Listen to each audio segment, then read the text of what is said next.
Thank you all for coming. As Mark said, I was fortunate enough to grow up in Indianapolis, and I went to a lot of those games at the Coliseum. And you've all heard about Mel's fighting nature. And I can tell you from personal experience, it is true. Mel got into more fights than any player in Pacers history, without question, and maybe more fights than anybody in the history of professional basketball.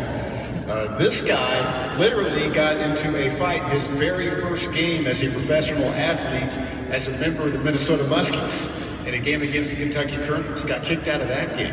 And once he became a Pacer in the summer of 1968, joining all these talented teammates who gave him a chance to contend for a championship and being joined by a rather fiery coach than Slick Leonard, well, it was on. Every night was fight night, or had potential to be fight night. Not every single game, but Mel was always ready to throw fists on behalf of a teammate. And as Neto said, he wasn't a dirty player. He wasn't taking cheap shots, but he was so physical. He was always willing and able to get into a fight. I'll give you a few examples. December 1970, the Pacers are playing the Virginia Squires at the Coliseum. Mel decked their center named Mike Malloy. One of the Virginia players, George Carter, comes running off the bench. A big fight erupts, according to the newspaper account. It lasted a full 5 minutes. It involved fans. It involved a police officer. The Virginia coach and 2 players got sent to jail. Pacer executives had to pool money together to bail them out. Mel was in the middle of that. Another night, the Star ran a photograph of this. Mel decked Kentucky center Jim Caldwell, and the Star photographer happened to be on the baseline right in front of where it happened, and you could just see this close-up of Mel's big right fist connecting with Caldwell's face. There's another example, and then one I saw personally is the Carolina Cougars. There was a fight, and Mel was a little bit off balance. He was tending to business, and a guard named Bob Ferga was able to knock Mel down. He kind of caught him off guard. Well, Mel was incensed, but the fight got broken up, so he couldn't do anything about it. But at halftime, Mel followed the Carolina team into their locker room. He was going to resume his acquaintance with Mr. Verga and settle the issue, but fortunately for everybody, Carolina's coach, Bones McKinney, intercepted Mel and directed him to the Pacer locker room. But that's the kind of guy Mel was. I tell you these things only to set up what I really am here to talk about, and that's Mel's poetry. The breadth of Mel Daniels was not just as a fighter, he was a poet as well. He had that kind of heart and soul. Mel learned poetry from his mother, Bernice, growing up in Detroit. She read poetry to him. Mel told me that his favorite poet was Edgar Allan Poe. His favorite poem was Poe's last poem, something called The Bells. He was obviously very serious about this. Mel considered poetry his form of doodling, he told me.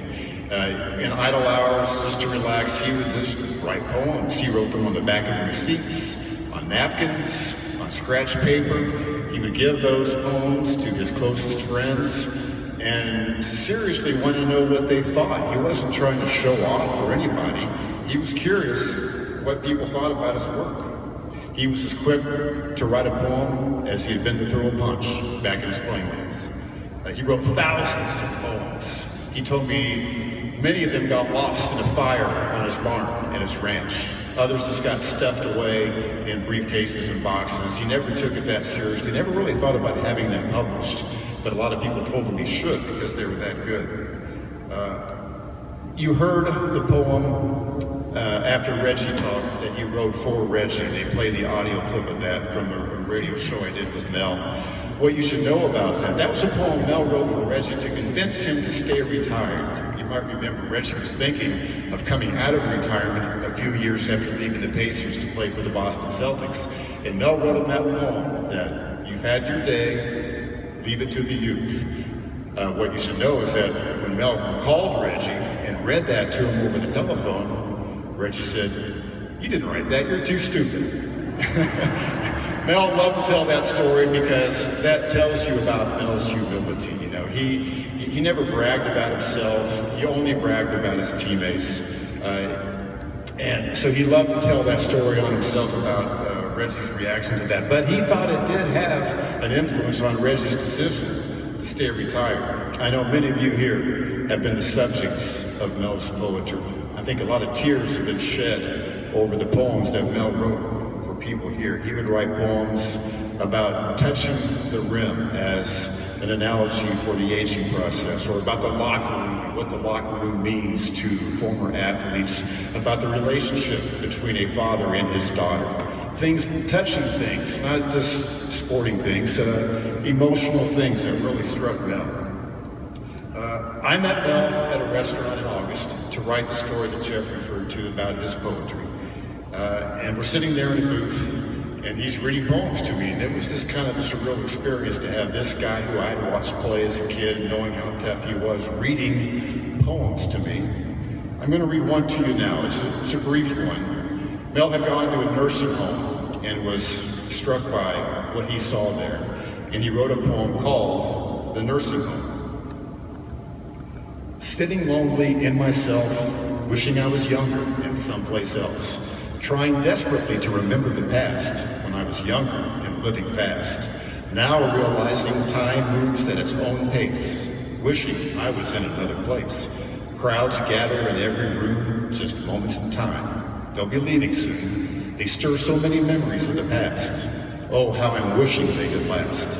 Life has a great and bitter taste as I sit here alone with myself, wishing I was in another place. That was Mel Daniels, the team's enforcer and poet. I want to say one more thing. I know a lot of people here went to a lot of trouble to be here, and I think it really says something about a person's life by the memorial service for that life.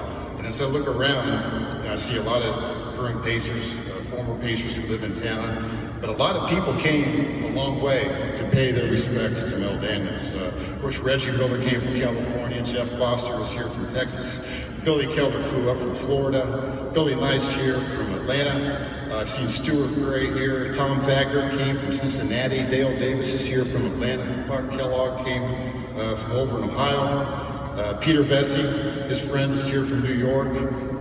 Courtney Whitty, a former Pacer scout, flew in from Phoenix. Terry Thimler, who coached with Mel at Indiana State, came up from Florida.